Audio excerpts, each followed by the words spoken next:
Góðan daginn, ég heiti Tómas Krausinski og velkomin í verkstæðið. Eða reyndar heima hjá mér. Skipunin var skýr.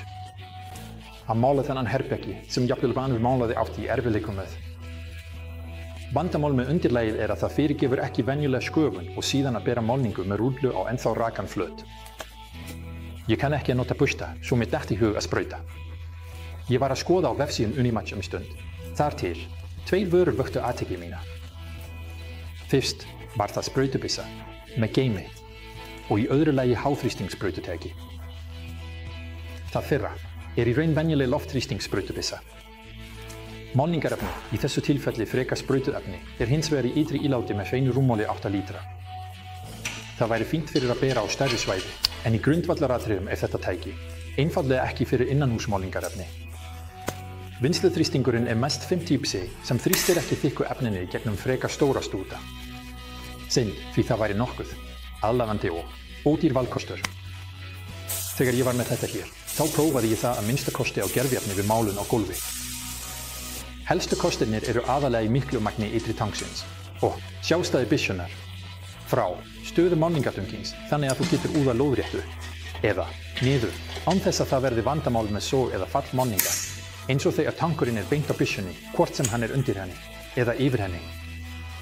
Aftur á móti sé ég ókostin, aðalega í nauðsyn þess að tengja við loftdælu. Minn með 120 lítra á mínútu ekki nægur fyrir skynsamlega vinnu, svo reiknið með dýrari vél. Ef þú átt ekki slíka, bættu við verðinu á byssunni en þá almennilegri loftdælu. Reiknið einnig með því að, ólíkt venjulegri byssu, 2 slöngur tengdar við hana, sem takmarkar ykkur aðeins. Og að eina slangan, sem liturinn rennur í gegnum, þurfið þið að hreinsa, ásamt byssunni og tankinum. Þess vegna borgar sig ekki að nota tæki fyrir, lítil magn. Ef þið verðið að nota það, þá hef ég ráð fyrir ykkur til að spara ykkur að minnsta kosti. Hreinsjun tanksins. Setjið litinn í einhvern minni ílát, til dæmis í upprunalegu dósina og dýfið síðan sjógröruna. Í það. Hafið einnig í huga að tankurinn getur verið undir þrýstingi, svo áður en þið losið lokið, tryggið að það sé andrúmsloftþrýstingur í látinu. Látið mögulegan yfirþrýsting út, til dæmis með öryggisloka. Mér var mætt með vél með einföldu nafni, sprautubúnaður rómversk 2 sem öryggukostur. Til að gefa betri mynd, myndi ég útskýra að þetta kerfi með himnudælu, sem getur þróað þrýsting allt að 200 bör. Þökk sé þessu getur það þrýst næstum 2 lítrum af málningu í gegnum hálfs millimetra stút á mínútu og ræður við nánast allar málningar, í venjulegri þykkt þeirra, án þess að þurfa að þynna þær verulega. Með sprautubúnaðinum getur við einnig borið á, til dæmis grunn. Þetta fagleg vél sem verðmiðinn hræddi mig í fyrstu, en þegar ég áttaði mig á því að ég yrði ekki háður loftdælu, fór það að make sense.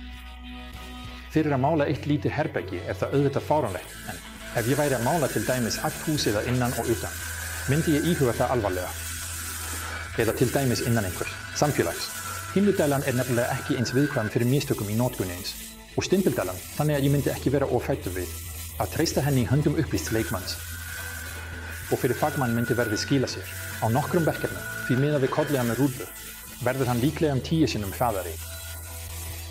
Kosturinn að mínu mati sneftilaus ásetning málningar á veggi þar sem ekki hætta á að óstöðugt undirlag festist á rúlluna.